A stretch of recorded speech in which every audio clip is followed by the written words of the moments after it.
welcome to my channel.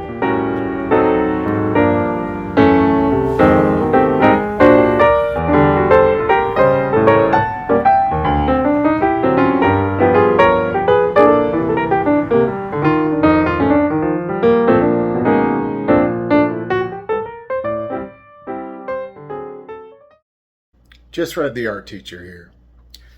Got a question for you guys today. Did you ever have to do an art project or want to do an art project but you didn't have an idea? You didn't have the inspiration that you think you need to get started? Did you know that's a common problem for artists? No matter how great they are, coming up with ideas is probably the hardest part of doing art.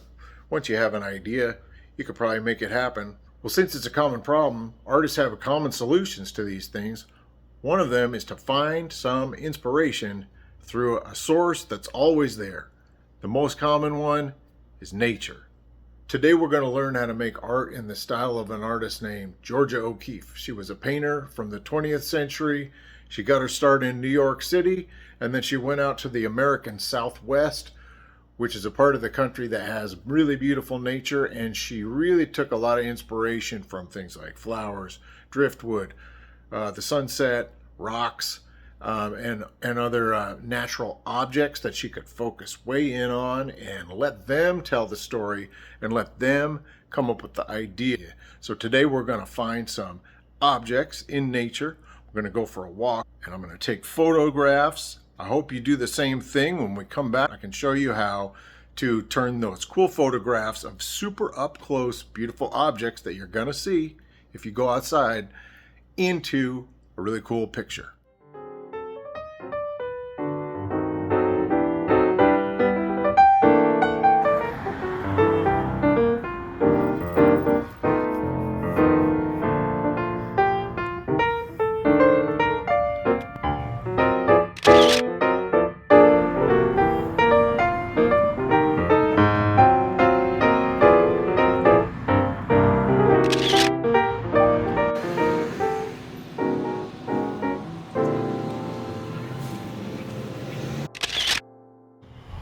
When you find something that you think is going to make a good subject, is kind of zoom way in so that there's not much else in the picture frame. Just want to limit the details. So we're not really simplifying the image, but we're simplifying what is in it.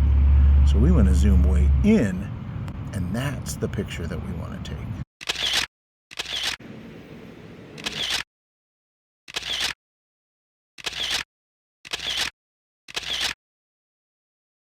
So our goal for this was to collect some pictures of things outside, and hopefully you've got some of those now. We're going to move on to the next step, which is selecting from those pictures. Let's take a second here to talk about what makes a good picture to draw from or paint from, as opposed to what just makes a pretty cool photograph. Let's look at this picture for an example.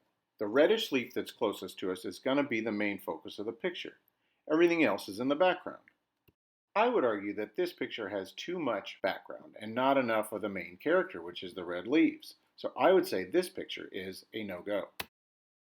In Georgia O'Keeffe's flower abstraction, the flower takes up the entire frame of the picture. Here, the main character takes up the entire frame and extends well beyond it. It's perfect.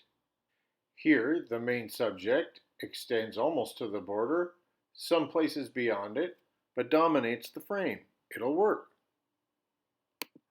This subject dominates the frame and extends outwards in all directions, a perfect structure, but note how little contrast each leaf has. The shadow areas are limited to only the deepest cracks, making it a no-go. Look for an image that has a good amount of shadow in every shape in the picture. In this picture, each shape is easy to shade, making the whole picture easy to shade. Here's another one, easy to shade shapes, making up an easy to shade picture in the end. I have now selected 3 pictures that I feel have good enough composition and contrast for me to move on to the next step with. Good luck collecting and selecting your photographs, and join me back here for part 2.